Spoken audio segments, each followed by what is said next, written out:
Thank you sir, thank you, बहुत बहुत धन्यवाद सर, आपने बोलने का मौका दिया सर। Thank you. एक बार स्लाइस शेयर का ऑप्शन दे प्लीज। हाँ, एक सेकंड दे दिया सर। हम्म। भाई आप सभी को बहुत बहुत ग्रेट गुड मॉर्निंग, आप सभी सम्मान साथियों को। और देखो, कोई खास बातें नहीं बताऊंगा मैं, आप सभी जानते हो बातें, आप मेरे सीनियर भी हैं, अच्छे पढ़े लिखे भी हैं। और आप सभी ने देखा होगा, आप इस सत्संग में जाते हैं तो वो जो बातें बताते हैं आप सभी को पता होती है ना, लेकिन उनके मुंह से अच्छी लगती है। तो ऐसा ही कुछ आज होने वाला है। कोई खास अलग से बातें नहीं बताऊंगा मैं, ठीक है ना।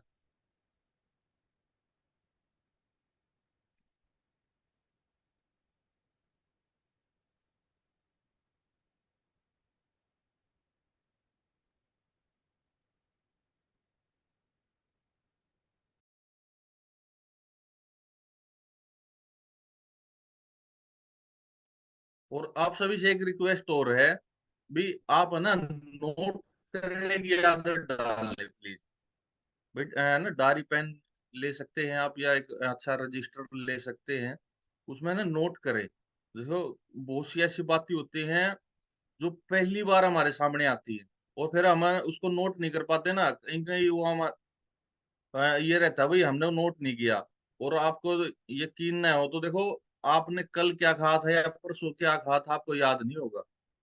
तो इसलिए आप, अगर आप नोट करके रखेंगे, जब भी आप अपनी डायरी रजिस्टर खोल लेंगे, आपको वो ऐसा ऐसा मिलेगा। आपका माइंड बिल्कुल फ्रेश हो जाएगा, आप दोबारा उसको रिमाइंड कर सकते हैं उन चीजों को। और कभी भी आप कहीं भी बोलते हो तो आपको रिमाइंड हो जाएगा, आपको सहायक बनेगा कोई चीज बोलने में, स्लाइड तैयार करने में। तो वो चीजें सहायक होती हैं। तो आप प्लीज है ना नोट करने की आदत जरूर डालें एक बार, ये अच्छा लगेगा आपको, आप खुद महसूस करेंगे ये चीजें।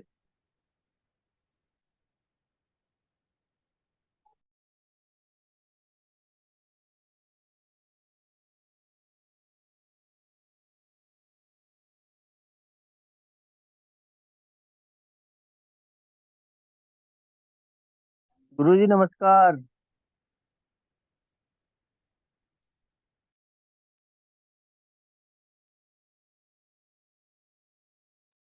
नमस्कार सर, नमस्कार संजय सर। गुरुजी नमस्कार। नमस्कार बीच नमस्कार। में आप बिल्कुल नमस्कार ना करें, डिस्टर्ब होते हैं आप। टाइम देख सकते हैं आप। 7:35 के पहले पहले पहले आप नमस्कार भी करें, सारे गुड मॉर्निंग भी करें। उसके बाद कहीं ना कहीं देखो डिस्टर्ब होते हैं स्पीकर आपको।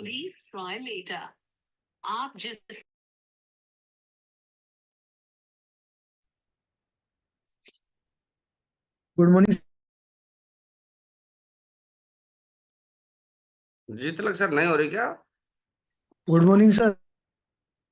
आवाज नहीं आ रही, अनम्यूट करें अपने आप को। जी सर। हाँ नहीं, आप कर रहे थे। मैं करता हूँ। अच्छा, मैं तो सोचा आप करोगे। चलो मैं कर रहा हूँ, चलो कोई बात नहीं।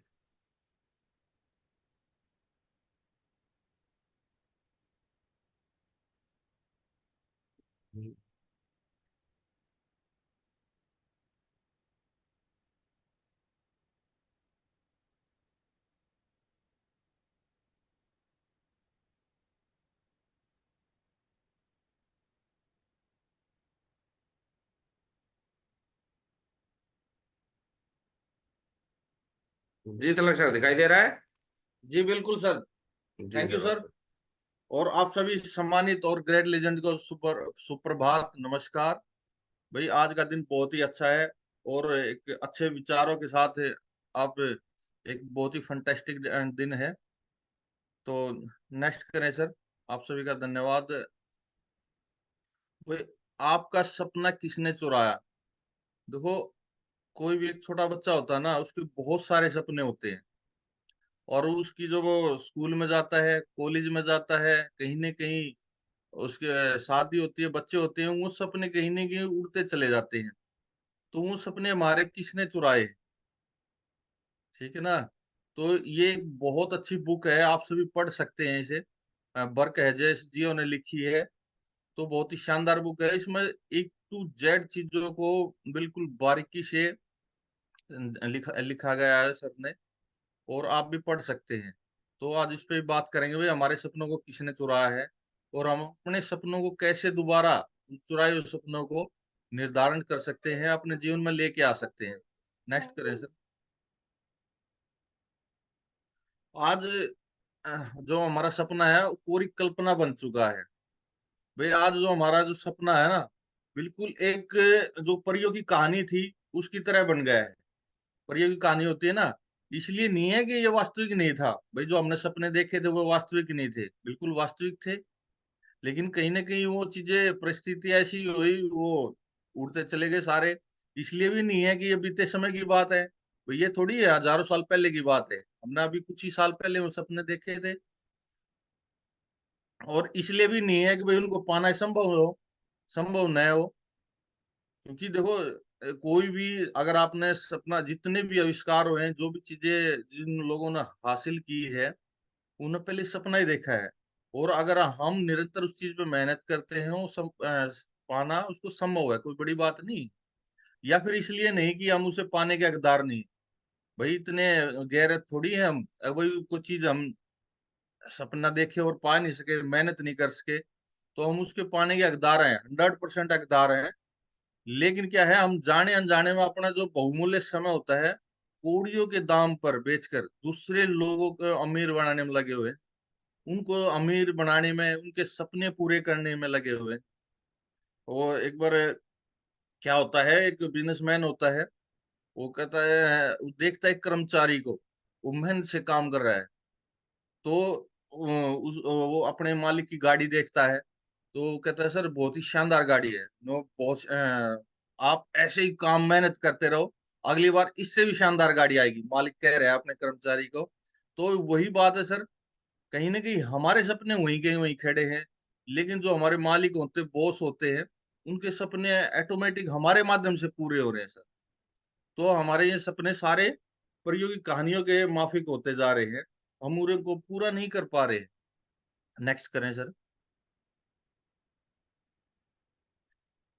आपका सपना क्या है? ये क्या था हमारा सपना? भाई हम क्या सभी अपने परिवार की स्वतंत्रता और सुरक्षा के लिए काम करते हैं।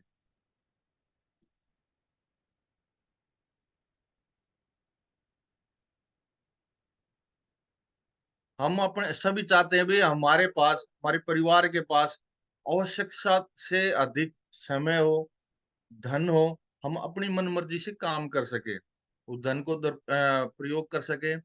हम आज सभी का स्वास्थ्य, हमारे परिवार में, हमें भाई भरपूर स्वास्थ्य हो, खुशियां हो, भाई परिवार में उत्साहजनक हो, मनोरंजक और महत्वपूर्ण कार्य हम कर सके। भाई फ्री समय होगा तो हम उसमें बहुत महत्वपूर्ण, भाई जो हम डेली नौकरियां करते हैं उससे भी महत्वपूर्ण समय है हमारी जिंदगी में। लेकिन हम उसके लिए, हमारे पास समय नहीं है, पैसे नहीं है, धन नहीं है, तो उससे भी महत्वपूर्ण हम कार्य कर सके।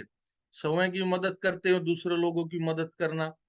भाई हम देखो, हाँ, उनके योगेश यादव जी की बात हो रही थी, उनको भामाशाह 41 लाख रुपए, हम सोच सकते हैं सर, एक बार हम सोचने में मजबूर हो जाते हैं। 41 लाख रुपए उन्होंने गौशाला में दान कर दिए, तो एक बहुत बड़ी रकम है सर। ओम प्रकाश जी की बात हुई थी, हमारे गेट मेंटर जी की, भाई उन्होंने 5,000 लड़कियों की शादी करा चुके हैं अब तक, 400 बच्चों की फीस भर रहे हैं। हम सोच भी नहीं सकते सर उन बातों को। है, बच्चों के लिए, हमारे बच्चों के लिए अच्छी शिक्षा, भाई जो हमारे पुराने दोस्त हैं, स्कूल मेट हैं, कॉलेज मेट है, उनके साथ हम एक अच्छा समय बिता पाए, है ना, नए मित्र बना पाए, घर, ये छुट्टियां मनाना अपने बच्चों के साथ, परिवार के साथ, भाई मनोरंजक और जो रचनात्मक गतिविधियों में व्यस्त रहना, तथा जी खोल कर हम काम कर से, जिसे खुशी, हमें करने में खुशियां मिले। भाई हम जो नौकरियां करते हैं, खुद का रोजगार करते हैं, वहाँ खुशियां थोड़ी मिलती है, हम तो मजबूरी का काम है, हमें जाना ही जाना पड़ेगा वहाँ। ठीक है ना। अधिकतर लोग अपनी पसंद के स्थान या घर में नहीं रहते। देखो आज ज्यादातर लोग, देखो कुछ रहते होंगे, लेकिन ज्यादातर लोग हैं जो अपने, जो हम लोकेलिटी है, वो हमारी पसंद की नहीं है सर। सर आपकी जो आवाज हमारा नहीं आ घर रही है, है। जी सर, आ आज रही है, बिल्कुल क्लियर आपकी आवाज आ रही है सर। आप अनम्यूट करके दोबारा करें। आपकी आवाज क्लियर आ रही है, कंटिन्यू रखें सर।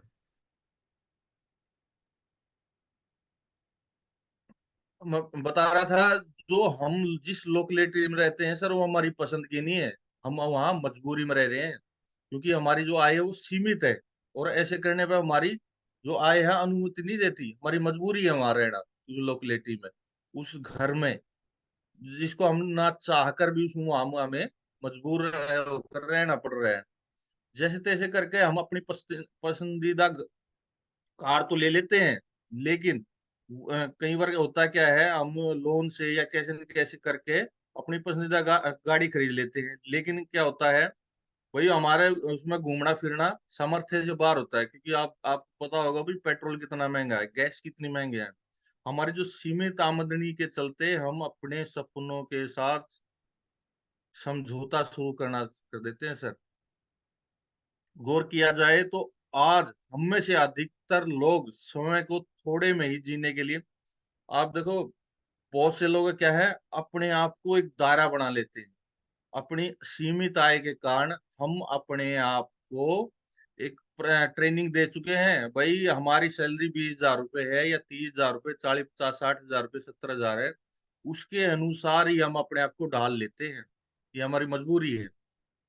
भाई नई सदी नया युग, देखो आज नई सदी चल रही है, 21वीं सदी है, साइंस की, विज्ञान की सदी है, आविष्कारों की सदी है। तो हम नए युग में जी रहे हैं, जहाँ हर काम को नए और बेहतर ढंग से करने के नए नए रास्ते खुले हैं, है ना। जो विचार फलने फूलने में पहले पनपने में कम से कम 50 साल लगा करते थे, अब वही 5 साल के अंदर ही अंदर हो जाते हैं।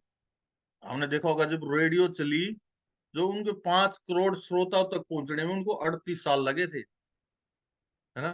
क्योंकि देखो कोई साधन ही नहीं था प्रचार का, प्रसार का, या कम्युनिकेशन का कोई साधन नहीं था उस टाइम पे। जब टीवी आया, उनको 5 करोड़ लोगों तक, स्रोत अपने कस्टमर तक पहुंचने में मात्र 13 ही साल लगे, है ना। और जब इंटरनेट की दुनिया आई 1991 के बाद, जब ये कंप्यूटर आया, इंटरनेट आया, तो 5 करोड़ लोगों तक पहुंचने में मात्र 4 ही साल लगे उसको। ये वर्ल्ड वाइड आंकड़े बता रहा हूँ मैं आपको। पुराने जो कीर्तिमान है कुछ ही क्षणों में टूट रहे हैं। पुरानी जो टेक्नोलॉजी थी, डायनासोर की भांति लुप्त होती जा रही है। देखो आपने देखा होगा, पहले कंप्यूटर बहुत बड़ा होता था।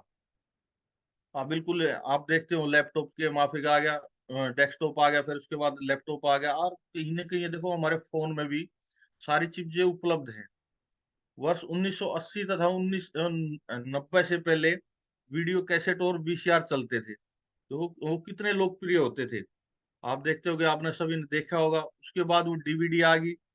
डीवीडी, अगर देखो 1980 से और 90 से पहले की, अगर जिसने भी इस माध्यम से व्यापार किया, बिजनेस किया था, वो उस टाइम करोड़पति थे सर। तो उसके बाद डीवीडी आए, वही वीसीआर, पुराने जमाने की बात होगी, ठीक है ना। तो उसके बाद फिर देखो, आप देख रहे हो पेन ड्राइव आ गई, डीवीडी भी खत्म होगी। आप डीवीडी किसी के घर में नहीं मिलेगी, मुश्किल से भी नहीं मिलेगी।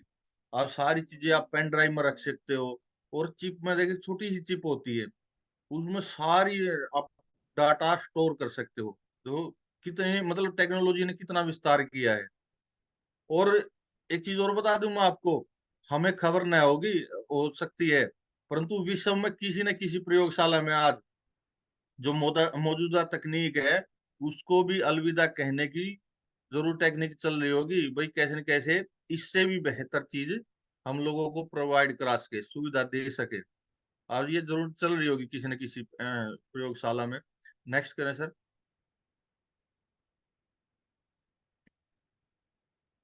तो इसलिए मेरे कहने का मतलब है, भाई हमें भी समय के अनुसार बदलना जरूरी है। जो परिस्थितियों के अनुसार नहीं बदलेगा, वही उसको समय बदलेगा, बदल देगा।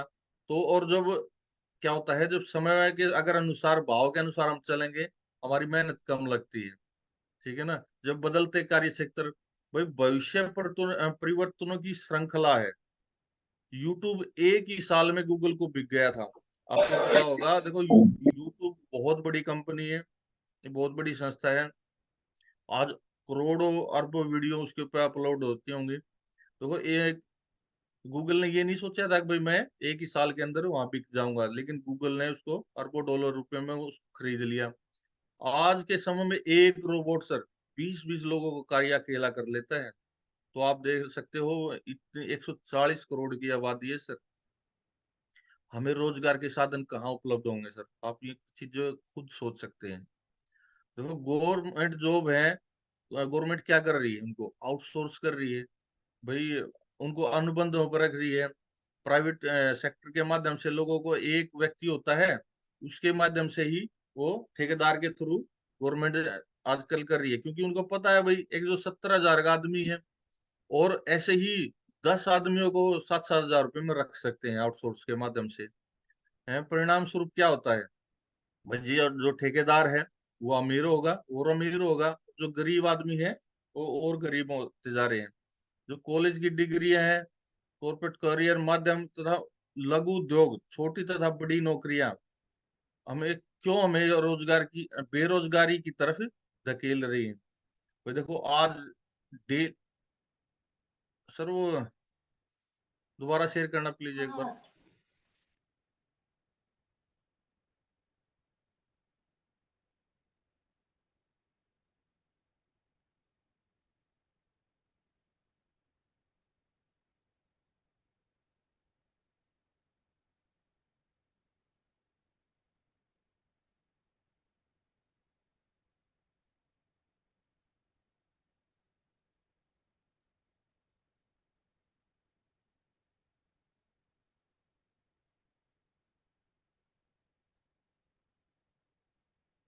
देखो आज लाखों बच्चे हर साल ग्रेजुएशन की मास्टर डिग्रियां लेकर कॉलेज से निकल रहे हैं। क्या सभी को रोजगार मिल रहे हैं? आपने देखा होगा जब को ट्रेनिंग के दौरान वो वीडियो दिखाई जाती है, वो हमें आईना दिखाया जाता है सर। हम कॉलेज से डिग्री निकाल, क्या जो हम डिग्री कर रहे हैं वो हमारे रोजगार के अनुरूप है? क्या मुझसे रोजगार मिल जाएगा? नहीं सर। जो आज की देखो प्रोफेशनल डिग्रियां भी लोग बीटेक करके भी फ्री में नौकरियां कर रहे हैं सर प्राइवेट कंपनियों में आज के समय में। तो ये आलम है आज के समय में नौकरियों का सर। नए कार्य क्षेत्र को देखते हुए आज के नए युग में नया क्षेत्र उभर कर सामने आ रहा है जिसका नाम है network marketing, multi level marketing, जो प्रोडक्ट एंड सर्विस को डिस्ट्रीब्यूट करने का आज तक का सबसे प्रभावशाली तरीका है। देखो आज तक आप कुछ लोगों को आप जो बैठे हैं उन्होंने देखा होगा, सुना होगा, लेकिन हमने पहली बार ये चीजें सुनी थी अभी कोई नेटवर्क मार्केटिंग भी चीज होती है। तो बहुत से क्षेत्र ऐसे हैं सर जब उनसे हम अछूते रहे हैं। तो आज का जो समय है ना नेटवर्क मार्केटिंग का है, जो नेटवर्क में बना रहेगा। सुरेखा भार्गव मैडम की एक वीडियो सुन रहा था मैं, वो बता रही थी भाई देखो आज तक हमने लाखों रुपए का वॉशिंग पाउडर खरीदा होगा सर, लेकिन उसके बदले हमारे घर में 1 रुपया नहीं आया। जो आगे आने वाले समय में सारी चीजें, यकीन करना आप जितने भी प्रोडक्ट होते हैं वो नेटवर्क मार्केटिंग के माध्यम से बिकेंगे, क्योंकि लोग देखेंगे भाई मैं जो भी चीजें मैं खरीद रहा हूँ उसके माध्यम से मेरे घर में कितना कमीशन आ रहा है, मुझे आगे बढ़ने का क्या मौका मिल रहा है। तो आप समझ लेना सर हमारा जो भविष्य है वो सुरक्षित है और हमें नेटवर्क मार्केटिंग में काम करने की जरूरत है सर। तो आम आदमी के सपने साकार करने का जो सबसे सरल और सीधा तरीका है। तो नेटवर्क मार्केटिंग आज के समय में नया बिजनेस है। देखो कितने आपने देखे होंगे बदलते क्षेत्र हैं, वो काम कर रहे हैं। बहुत से क्षेत्र ऐसे हैं जो कंपनियां हैं हर साल बंद होती हैं। एक सर्वे है जो 90%, जो 80 से 90% जो कंपनियां हैं 1 साल के अंदर ही अंदर बंद हो जाती है, जो सोचते हैं अभी मैं अपना काम कर लूंगा। और अगले 5 साल में 80% जो उनमें से बची हैं वो बंद हो जाती है।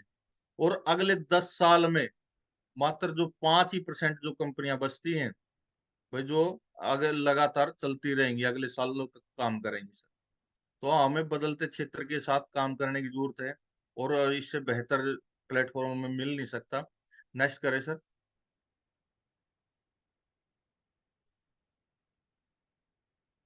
भाई हमें सही सूचना का अधिकार होना चाहिए कि नहीं होना चाहिए? बिल्कुल होना चाहिए भाई, हमें जानकारी होनी चाहिए। तो गवर्नमेंट ने भी 2005 में राइट टू इंफॉर्मेशन एक्ट लेकर आए थे भाई, हर एक आदमी को, आम आदमी को भी जानने का अधिकार है। ठीक है ना? तो आने वाले समय में आप निम्न में से किसी श्रेणी में शामिल होंगे सर, मैं आपको पहले से ही सूचना दे रहा हूँ।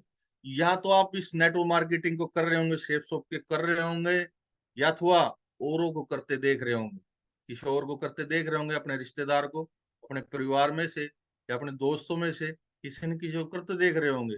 या फिर इसे छोड़कर पछता रहे होंगे, भाई मैं भी कर लेता शायद। कुछ हमारे लीडर हैं जो बहुत पहले ज्वाइन हुए थे, लेकिन उन्होंने बीच में उस सिस्टम को छोड़ दिया और अब फिर दोबारा ज्वाइन हो रहे हैं सर। ठीक है ना? इसको छोड़ के पछता रहे होंगे, भाई मैं शायद उस टाइम कर लेता तो। या तो आप उन हजारों लाखों लोगों में शामिल होंगे जो नेटवर्क मार्केटिंग के माध्यम से असाधारण जीवन शैली जी रहे होंगे, अच्छा जीवन शैली जी रहे होंगे, उनके बच्चे जी रहे होंगे। या फिर आप उस भीड़ का हिस्सा होंगे जो उस तरह की जीवन शैली की कामना कर रहे होंगे, काश मेरे पास भी गाड़ियां होती, मेरे पास भी अच्छा मकान होता। ठीक है ना सर? तो पछताने से अच्छा है करके पछताना। ठीक है ना? 21वीं सदी के मध्य तक यदि आप इस बिजनेस में, नेटवर्क मार्केटिंग में शामिल नहीं होते हो, तो आप इसमें शामिल उन लाखों, या तो अपनी जरूरत का, उन लाखों लोगों से या तो उन अपनी जरूरत का सामान खरीद रहे होंगे, घर की भी जो भी आइटम है वो खरीद रहे होंगे, या उनके प्रोडक्ट का निर्माण कर रहे होंगे सर, या फिर किसी न किसी रूप में जो नेटवर्क मार्केटिंग से व्यक्ति जुड़े हुए हैं उनको लाभ पहुंचा रहे हो। बात बहुत कड़वी है परंतु सच्चाई है। आगे आने वाला जो भविष्य है वो नेटवर्क मार्केटिंग का है सर। इसलिए आपको मैं सही सूचना उपलब्ध करा रहा हूँ, आप इस चीज पे गौर करना सर। नेक्स्ट करें सर। देखो बहानेबाजी नहीं चलेगी बिल्कुल भी। बहुत से लोग,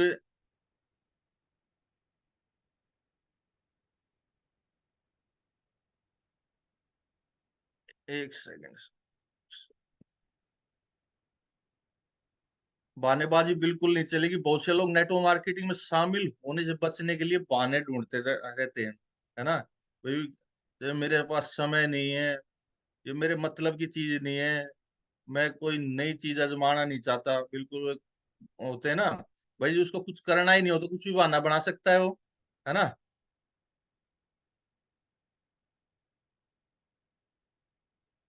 एक सेकंड, स्लाइड दिखने दे सर। कुछ भी बहाना बना सकता है वो, है ना? तो एक स्टोरी याद आ गई मुझे। एक युवक होता है, नवयुवक, वो उसका गार्डन होता है घर के सामने। वो सोचता है आज इसकी घास काटी जाए, सफाई की जाए। तो उसने देखा वो मशीन चलाने लगता है, तो उसकी मशीन खराब मिलती है उसे।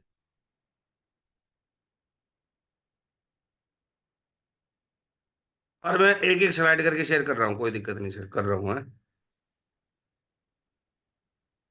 चलो आप बोलते रहो सर, कोई बात नहीं। नहीं, मुझे दिखाई नहीं दे रही स्लाइड सर। वो ही कर रहा हूँ सर, चिंता मत करो आप। तो स्टोरी सुनाता हूँ आप सभी को। तो उस नवयुवक को पता लगता है वो मशीन तो खराब है, तो अपने पड़ोसी के पास जाता है वो।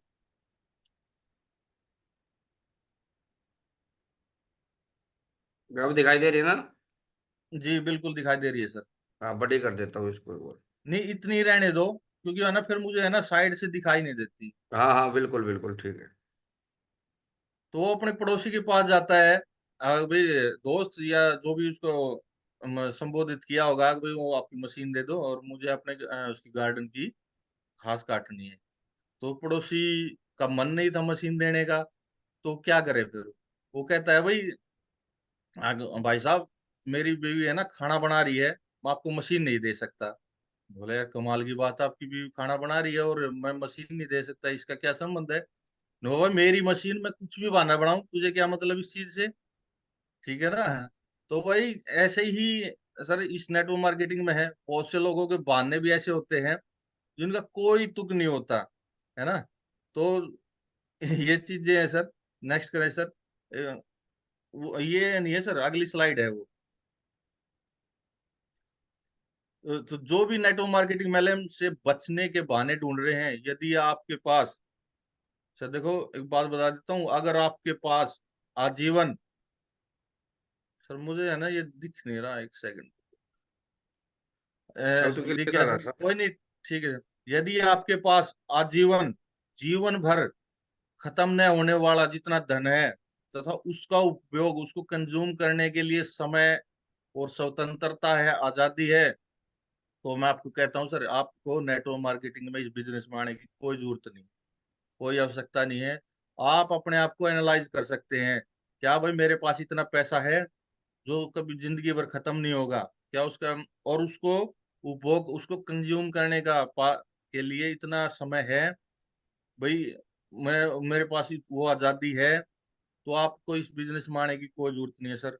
आप बिल्कुल फ्री हो, कोई दिक्कत नहीं, क्योंकि आपके पास ऑलरेडी वो चीजें हैं।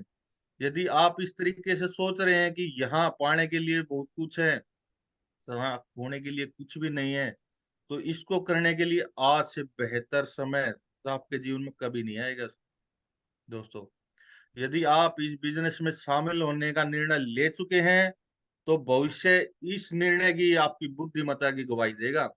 भाई देखो, हमारे, आपने देखा होगा पहले क्या थे, फौज में, आर्मी में, इनमें स्कूलों से उठा के ले जाते थे, तो उस टाइम तो प्री वॉर, देखो मैं आपको बताता हूँ, मेरे जो ताऊ जी हैं, उनको स्कूल से उठा के ले गए थे आर्मी के लिए, तो मेरे दादाजी ने 2 दिन खाना नहीं खाया, ठीक है। तो देखो, उनको उस टाइम तो बुरा लगा होगा, लेकिन आज उनकी पेंशन 75,000 रुपए के करीब है, तो कितना अच्छा लग रहा होगा। आज उनके बच्चे कह रहे होंगे ठीक हो पापा, आप चले गए वहां पे, है ना। अगर आप वहां रह जाते, तो क्या पता भाई यहीं आके खेती करनी पड़ती, है ना। तो आप भी सर, आपको मैं ग्रेट कंग्रेचुलेशन देता हूँ, आप इस बिजनेस में शामिल हो चुके हो, तो भविष्य आपकी जो बुद्धिमत्ता है उसकी गवाही देगा सर। नेक्स्ट करें सर। और महत्वपूर्ण बात बताता हूँ मैं आपको, जो हमारे सपने का जो मुख्य आधार होता है, हमेशा आर्थिक स्वतंत्रता रही है सर।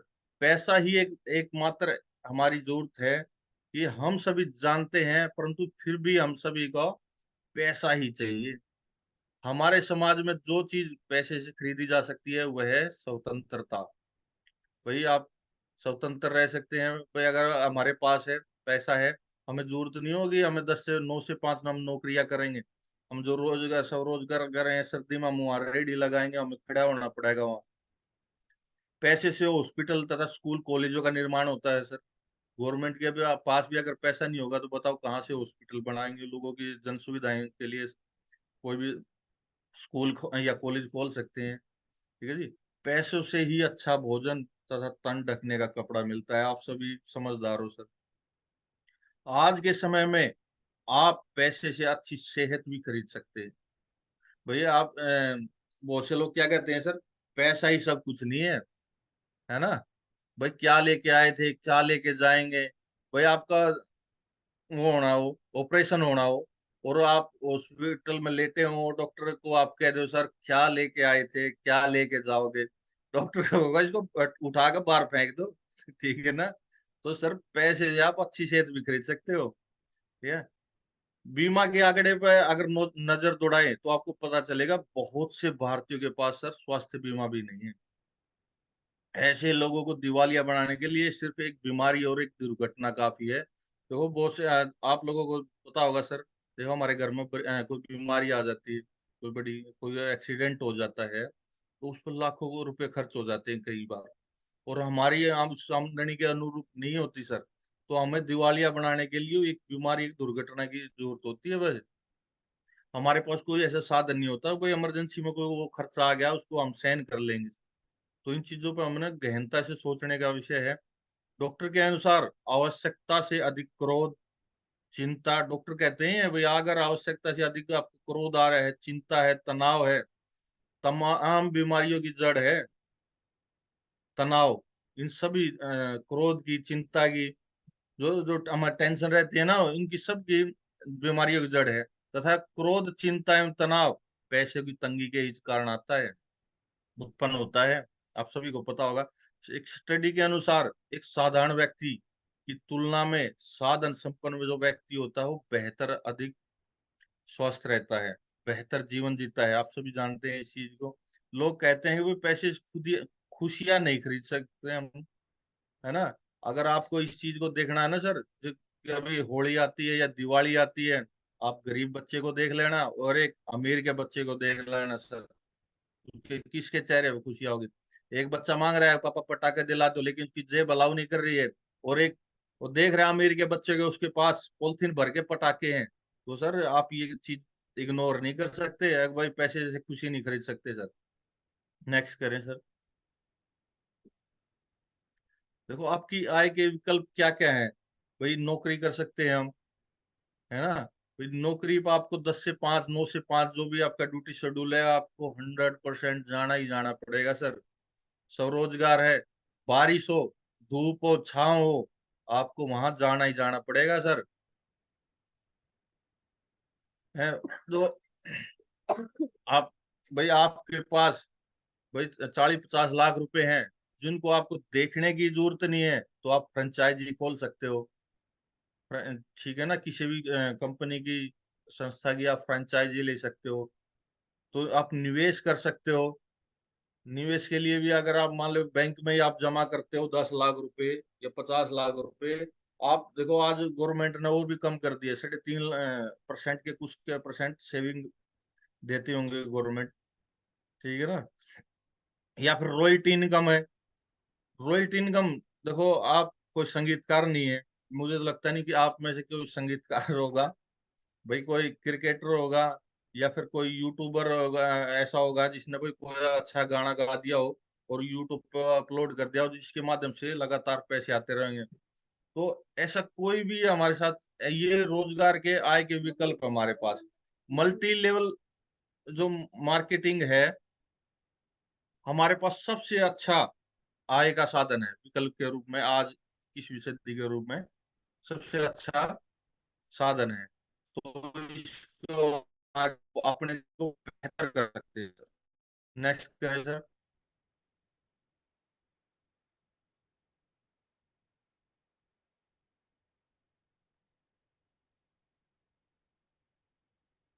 भाई आपका सपना किसने चुराया था, देखो उस पर एक नजर डालते हैं। जो सीईओ होते हैं, चीफ एग्जीक्यूटिव ऑफिसर, जो कंपनियों के बड़े बड़े सीईओ होते हैं, जो खुद तो लाखों करोड़ों रुपए कमा रहे होते हैं, लेकिन उस उनको है ना इस बात से कोई फर्क नहीं पड़ता, जो उनकी कंपनियों के हजारों की तादाद में लोग हैं, वो उन नौकरियों से निकाले जा रहे हैं, उन्हें कोई फर्क नहीं पड़ता, भाई उनका घर तो चल ही रहा है। भाई हमारे राजनेता हैं जो सत्ता में बैठ के सोम की पेंशन के लिए, जो आपको पता होगा, जो राजनेता हैं हर 5 साल में अपनी पेंशन के लिए संसद में बैठा लेते हैं और अपनी पेंशन बढ़ा लेते हैं।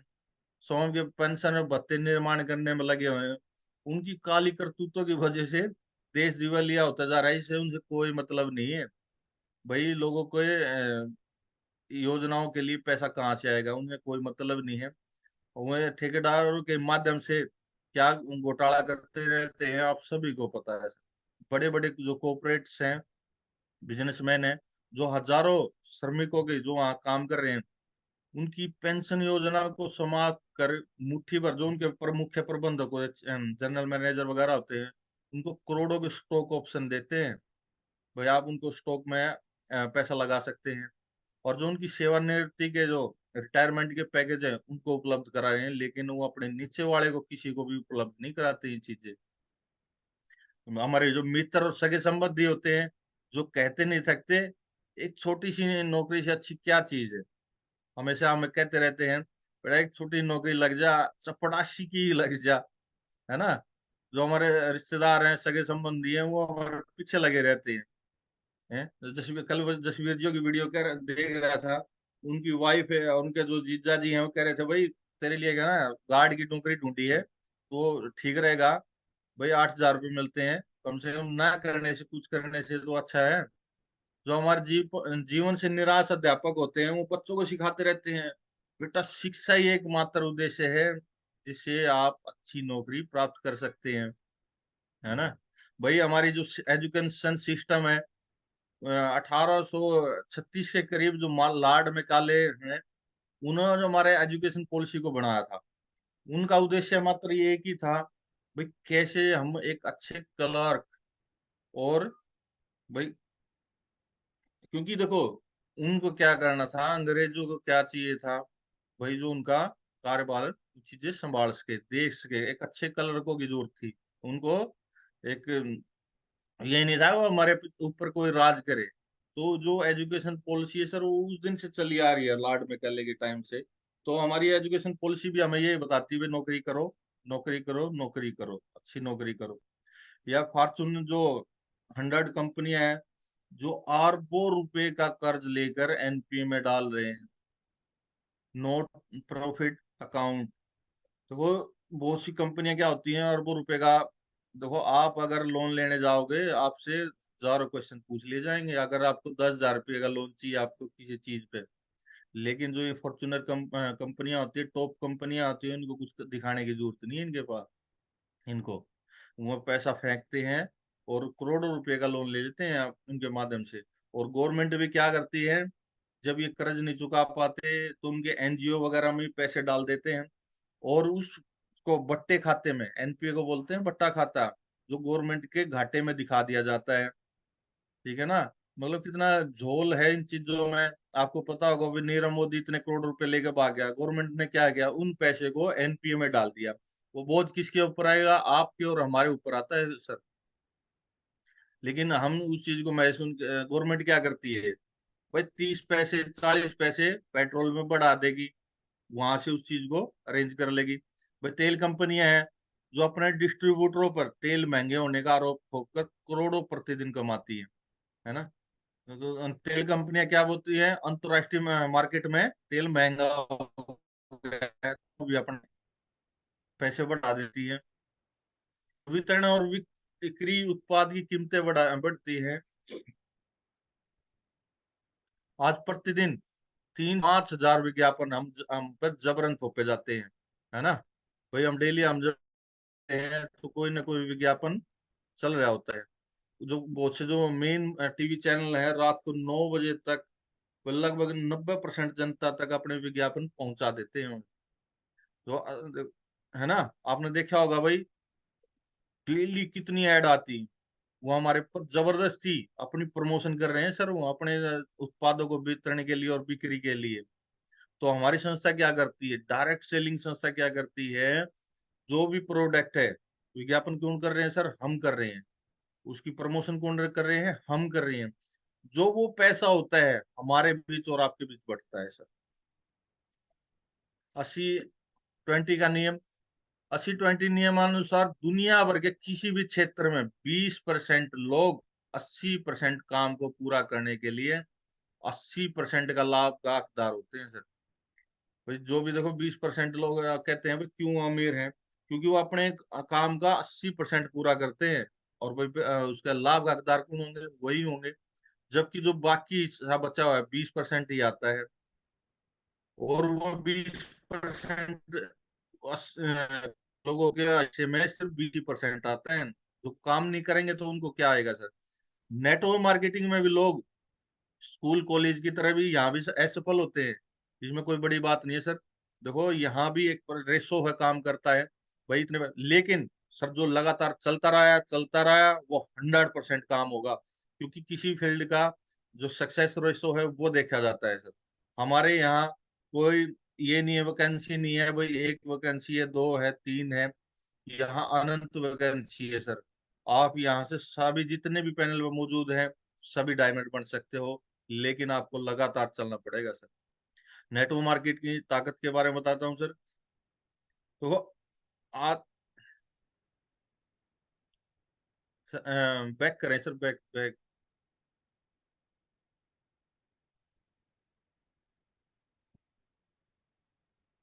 देखो नेटवर्क मार्केटिंग की ताकत बता रहा हूँ। आज से लगभग 2000 साल पहले आप सभी को पता होगा, ईसा मसीह ने ना मुट्ठी भर जो अनुयायी थे उनकी प्रयासों की बदौलत आज ईसाई धर्म पूरे विश्व में फैल चुका है सर। इस पूरी पृथ्वी पर 25% लोग ईसाई हैं। और वही सिद्धांत नेटवर्क मार्केटिंग में करता है सर। जैसे हम अपना क्या करते हैं, प्रचार करते हैं, ट्रेनिंग देते हैं, लोगों से संपर्क करते हैं, मिलना जुलना होता है, अपनी योजनाओं से अवगत कराते हैं, भाई ये देखो प्लान है हमारी संस्था का। आप इस सिस्टम के माध्यम से भी ऐसे भी करोड़पति बन सकते हो। सफलता के लिए उनके साथ जोड़कर आगे बढ़ना नेटवर्क मार्केटिंग का सफलता का रहस्य है सर। ठीक है सर, नेक्स्ट करें सर।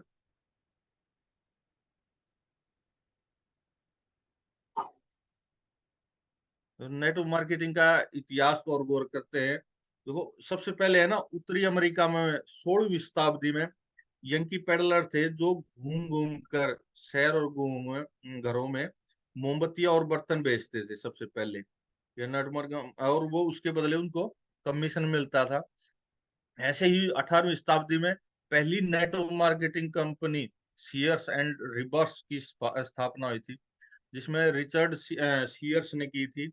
जिसमें वो अपनी जान पहचान के अन्य लोगों को सदस्य बनाकर पॉइंट इकट्ठा करते थे, जिनके बदले बाद में वे प्रोडक्ट खरीद सकते थे या उसके बदले पैसा ले सकते थे। तो कोई कहता है ना भाई ये पिछले 10 साल से चल रही है, 20 साल से चल रही है, नहीं, इसका इतिहास बहुत पुराना सर। 19वीं शताब्दी में आज सीजे वॉलकर नामक एक अफ्रीकी मूल का एक अमेरिकी महिला थी, जिसने नेटवर्क मार्केटिंग के माध्यम से कमीशन के आधार पर प्रोडक्ट बेचने शुरू किए थे सर।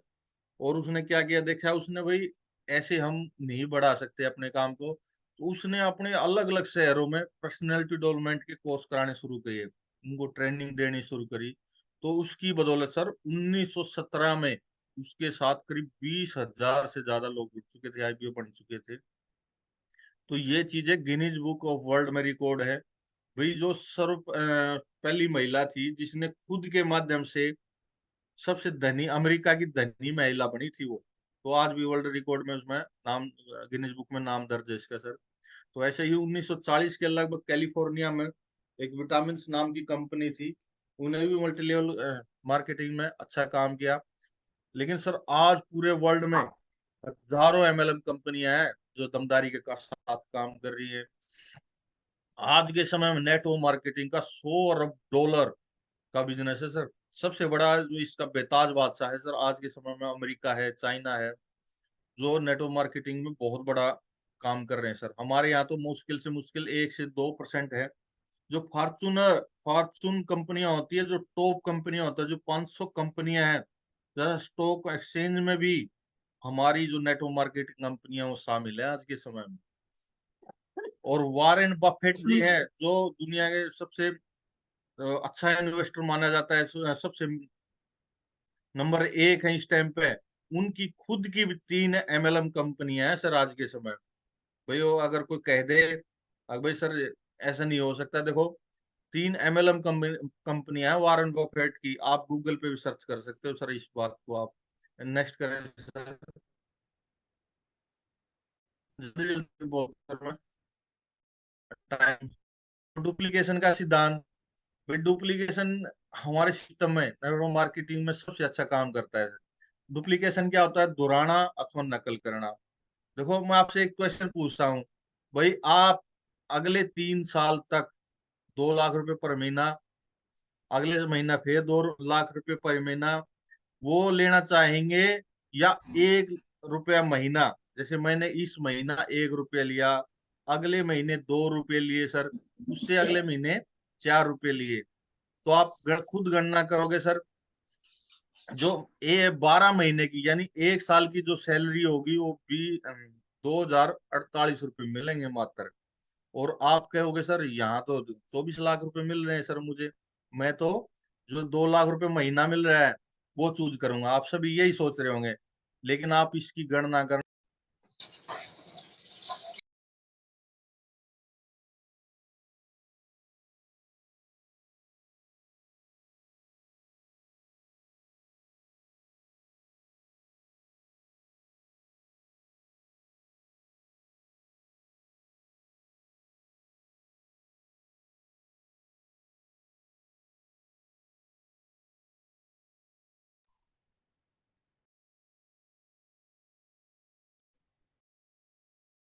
सर अनम्यूट हो गए सर, तो लग रहा है सर आप म्यूट हो चुके हैं।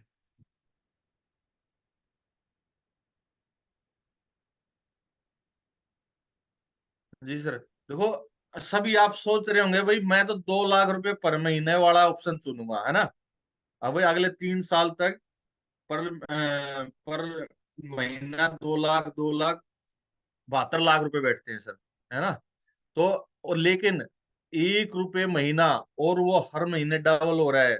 तो आप देखोगे सिर्फ 12 महीने में मात्र आपको 2048 रुपए मिलेंगे।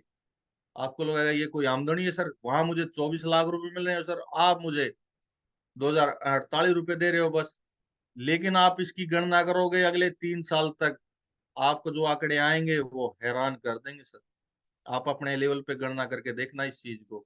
नेक्स्ट करें सर, जल्दी जल्दी करते हैं, टाइम इजाजत नहीं देता सर इतने। देखो आज हमें ना वाहन बदलने की जरूरत है सर। अमीर लोग नेटवर्क बनाते हैं, रोबोटिक की साहब कहते हैं, अमीर लोग नेटवर्क बनाते हैं, बाकी लोग उसमें काम करते हैं। एक पुस्तक थी जिसका शीर्षक था वाहन बदलने का उचित समय, जो देश की शिक्षा व्यवस्था में सुधार की आवश्यकता को दर्शाती थी। ये जो बुक थी उसके पहले पेज पे एक छोटा बच्चा स्कूल के सामने एक बूढ़े घोड़े की सवारी करते हुए दिखाया गया है। तो अगले ही पेज पर बच्चा घोड़े पर ही बैठा था, परंतु घोड़ा मर चुका था, मरा हुआ था। तथा अगले 17 पेजों पर लेखक ने मरे हुए घोड़े की सवारी करने का उपाय खोजने का आग्रह किया। भाई सभी से आग्रह किया, भाई आप ये जो मरे गए घोड़े की सवारी करने के उपाय बताओ, भाई क्या क्या हो सकते हैं। उपाय भी थे सर, लेकिन मैं आपको समय इजाजत नहीं देता। तो सबसे लास्ट वाले पेज पे उस जो बालक था मर्द के घोड़े से उतरता है और पास खड़ी चमचमाती कार में बैठकर चला जाता है सर। ऐसे ही हमारी नौकरी है सर, व्यवसाय है। आपको क्या अपनी मंजिल की ओर ले जा रहे हैं? क्या आपके अपने रिटायरमेंट का प्लान तैयार किया है सर कभी आज तक? क्या आप अपने लक्ष्य की दिशा में तेजी से जा रहे हैं? तथा जिस घोड़े पर आप बैठे हैं वह जिंदा भी है या मर चुका है, ये हमें देखने की जरूरत है। कहीं वो बच्चे की तरह हम उस घोड़े पर ऊपर बैठे हों और बेकार की तिगड़ तिगड़ कर रहे हो, भाई चल ये जिंदा होगा और ये चलेगा। नहीं, बिल्कुल ऐसा नहीं है सर। आज का जो समय है वाहन बदलने का, जो भी हम नौकरी कर रहे हैं, अपना काम कर रहे हैं, उसको बदलने का सर। नेटवर्क मार्केटिंग में बेहतर, नेटवर्क मार्केटिंग के देखो फायदे क्या क्या है सर। फ्रेंचाइजी के समान व्यवसायिक ढांचा है इसका सर। देखो हम फ्रेंचाइजी में लाखों करोड़ रुपए लगा के भी इतना बड़ा काम नहीं कर सकते। देखो यहाँ हम काम कर सकते हैं सर थोड़े रुपए में, और उसके बदले भी हमें सामान मिलता है। यहाँ हमें गुणात्मक वृद्धि मिलती है हमें, ठीक है जी। समय और धन का लीवरेज है भाई, हम समय और धन से आजाद होते हैं बिल्कुल। भाई हमारे पास समय भी होता है, धन भी होता है सर। है साधारण व्यक्ति के लिए असाधारण आमदनी कमाने का मौका है सर। यहाँ देखो आप सभी हम साधारण व्यक्ति बैठे हैं, हमारी पर्सनैलिटी डेवलपमेंट होती है, रॉयल्टी इनकम मिलती है, औरों की मदद कर सकते हैं हम सर, कम लागत में अधिक मुनाफा। और यहाँ हम खुद के बॉस होते हैं सर, हमें कोई भेदभाव नहीं होता। आपने सभी ने देखा होगा भाई, हर तरह के लोग यहाँ काम करते हैं। ई कॉमर्स का प्रयोग कर सकते हैं, हम ऑनलाइन कर सकते हैं। यहाँ हमें सारी चीजें मिलती हैं सर, हमारे दोस्त बनते हैं नए नए, पैसा मिलता है, मौज मस्ती, कामयाबी, सारी चीजें मिलती है। असीमित आय मिलती है हमें, असीमित क्षेत्र है, हम कहीं भी काम कर सकते हैं सर। देखो कल हम रेवाड़ी गए हुए थे सर, तो हम कहीं भी काम कर सकते हैं, और हम अपनी भागीदारी का सत्र हम स्वयं निर्धारित कर सकते हैं सर। यहाँ नेक्स्ट करें सर।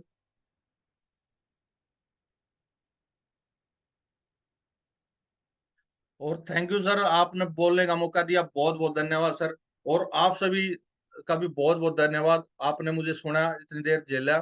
और सर देखो जितनी भी बातें थी सर सारी सिस्टम की थी, और जितनी भी मुझे अपने ग्रेट मेंटरों ने मुझे बताई सिखाई वही बातें थी सर, मेरी तो सिर्फ जुबान थी।